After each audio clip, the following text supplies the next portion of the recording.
El hombre roto. Walter White comienza su historia como un hombre vencido. No por el cáncer, sino por la vida. A sus 50 años, es un genio de la química que da clases en una escuela secundaria donde nadie lo respeta. Complementa su salario lavando autos, incluso los de sus propios alumnos. Y en casa, su autoridad es una ilusión. Esquiler decide. Walter Jr. se le escapa. Su vida está llena de silencios que gritan una sola cosa: fracaso. Y entonces, aparece el cáncer. La sentencia de muerte que, en lugar de aplastarlo, lo despierta. Porque Walter no se rompe con la enfermedad. Se revela. Su viaje no es solo hacia el crimen. Es hacia el poder. Hacia el reconocimiento. Hacia una identidad que no pudo tener como padre, como maestro, como esposo. El gran dilema que plantea su historia es simple, pero brutal. ¿Lo hizo todo por su familia? ¿O usó a su familia como excusa para hacer lo que siempre quiso hacer? Sus trastornos psicológicos y personalidad. Walter White muestra rasgos claros de varios trastornos psicológicos a lo largo de su transformación. Narcisismo latente. Al principio oculto tras una fachada humilde, pero que crece con cada victoria. Walter necesita sentirse importante. No ser respetado, ser temido. Trastorno obsesivo de personalidad. Su necesidad de control, orden y perfección en sus métodos no es solo profesional, es compulsiva. Conductas antisociales. A medida que su moral se disuelve, manipula, miente, amenaza y asesina con una frialdad creciente. La empatía queda enterrada bajo el ego. Pero más allá de los diagnósticos, Walter White es un hombre que nunca aprendió a lidiar con su fracaso.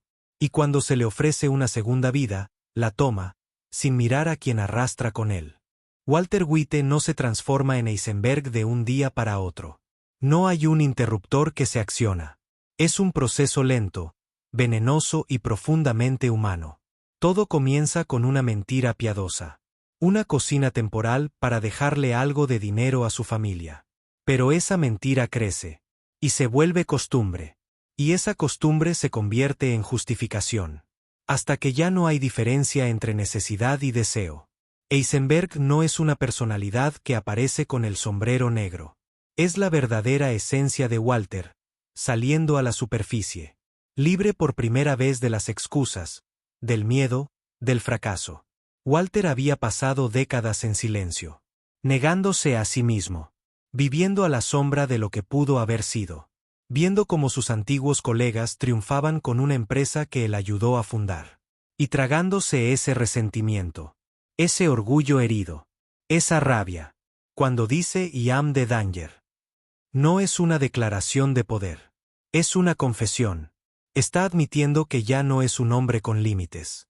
Es la tormenta que solía temer. Y lo más inquietante es que Walter no se ve a sí mismo como un villano. Se ve como un hombre que finalmente tomó el control. Que dejó de pedir permiso. Que se cansó de vivir con miedo. La diferencia entre Walter y Heisenberg no es moral. Es emocional. Walter actúa por culpa, por necesidad. Heisenberg actúa por placer, por ego, por dominio. Cada muerte que justifica, cada mentira que perfecciona. Cada vez que manipula a Jesse, a Esquiler, a Hank. Es un paso más lejos de Walter, y más dentro de esa figura fría, segura, indomable que es Heisenberg. Lo más perturbador no es que haya cambiado. Es que, en el fondo, siempre estuvo allí. Heisenberg no fue creado por el cáncer. El cáncer solo le dio una excusa para salir. Y eso es lo que hace a este personaje tan humano y tan aterrador. Porque todos, en alguna medida, llevamos dentro a alguien que callamos, que reprimimos. Pero que, en ciertas condiciones, podría despertar. Walter White no se disfraza de Heisenberg. Walter White es Heisenberg. Solo necesitaba un motivo, y el mundo le dio uno. Ozymandias no es solo el mejor episodio de Breaking Bad. Es el corazón de la tragedia. El momento en el que todo se derrumba. No poco a poco, no en silencio, sino con violencia, pérdida y verdad. Walter White, el hombre que controlaba cada detalle, que pensaba 5 jugadas por delante, queda completamente desnudo. No ante el mundo, sino ante sí mismo. Por primera vez, la imagen de Eisenberg no puede sostenerse. Ya no hay forma de justificar. Todo lo que trató de construir se le escapa entre los dedos como arena. La muerte de Hank marca el inicio del colapso. Walter intenta negociar, suplicar, ofrecer millones de dólares. Pero lo que antes le servía como poder, aquí es irrelevante. Hank lo mira con dignidad, sin miedo, y le dice, ya tomaron su decisión. Y entonces, Walter ve algo que no puede controlar. La voluntad de otro hombre enfrentando su final con coraje. Algo que él mismo nunca pudo hacer. Y aún así, incluso después de la ejecución, Walter sigue cavando. Acusa a Jesse de traición, lo entrega a tortura, y deja que lo arrastren a una vida peor que la muerte. Porque para él, Jesse era un peón. Una herramienta. Y cuando el peón desafía al rey, el castigo es brutal. Pero eso no es lo más devastador. Lo más devastador es lo que ocurre en casa. Cuando Schiller lo enfrenta con un cuchillo, cuando Walter Jr. se interpone para protegerla. Ahí es donde Eisenberg muere de verdad. Porque la imagen que Walter había construido, la del padre protector, del proveedor sacrificado, del hombre que hacía todo por su familia, se quiebra frente a los ojos de quienes más lo conocían. Su grito, al ver a su hijo llamando a la policía, no es de ira. Es de derrota. De pérdida total. Ahí, Walter entiende que ya no puede volver. No al hogar, no al respeto, no al amor. Y cuando huye con Holly en brazos, no lo hace como criminal, ni como héroe caído. Lo hace como un hombre confundido, roto, en shock. Porque se da cuenta, con la niña llorando entre sus brazos, que todo lo que dijo que hacía por su familia terminó destruyéndola. El dinero que quería dejarles no vale nada si él se lleva con él la vida que compartían. Y entonces, la llamada. Ese momento donde Walter habla con Schiller sabiendo que lo están grabando. Donde le dice monstruosidades para protegerla. Donde finge ser ese demonio despiadado, y al hacerlo, se quiebra. Porque ahí, por primera vez, actúa por amor. No para salvar su imagen, sino para dejar claro, aunque nadie lo entienda, que al menos una cosa buena intentó hacer. Ozymandias no solo muestra la caída del imperio de metanfetamina. Muestra la caída del mito. La desintegración del personaje. Walter White, el hombre que creyó poder construir una leyenda eterna, termina como el rey del poema de Shelley. Una estatua rota en medio del desierto, con la inscripción de una gloria que ya no existe. Y es ahí donde entendemos que el verdadero castigo de Walter no fue morir. Fue perder todo aquello que decía proteger.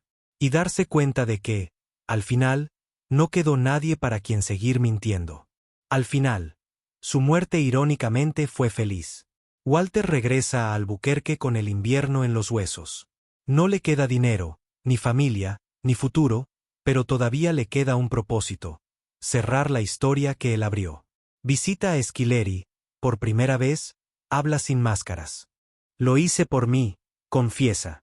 Es la admisión que lo libera de la farsa, y a la vez, la que lo condena a perderla para siempre. Deja un último rescoldo de dignidad. Las coordenadas del dinero para Hank y Steve, el único acto reparador que le queda ofrecer. Luego busca a los neonazis. No para negociar, sino para ejecutar la sentencia que se debe a sí mismo y a Jesse. La ametralladora oculta en el maletero liquida a la banda en segundos. Es el colofón de la inventiva química transformada en arma definitiva.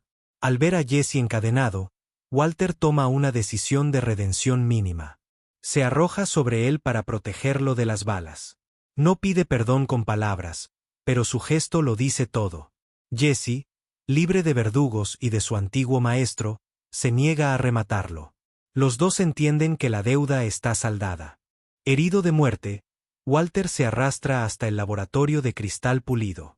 Recorre con la mano los tanques de acero, como si acariciara un monumento que solo él puede apreciar. Entre luces azules y el eco de un futuro que no fue, siente una satisfacción serena. Murió todo lo que amaba, pero él muere siendo exactamente lo que eligió ser: el químico perfecto, el arquitecto de su propio imperio. Cuando cae al suelo, la sirena de policía se mezcla con Baby Blue y una media sonrisa se dibuja en su rostro.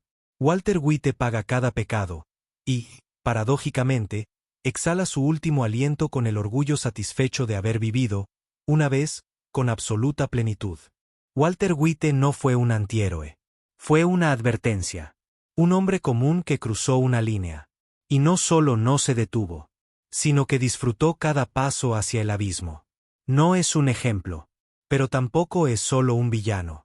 Es un espejo de lo que podemos llegar a hacer cuando dejamos que el ego hable más alto que la conciencia. Gracias por llegar hasta el final. Si este video te hizo pensar, reflexionar o sentir algo incómodo, entonces valió la pena. Nos vemos en el próximo análisis. Y recuerda, todos llevamos dentro un Walter y un Heisenberg. La diferencia está en cuál alimentamos.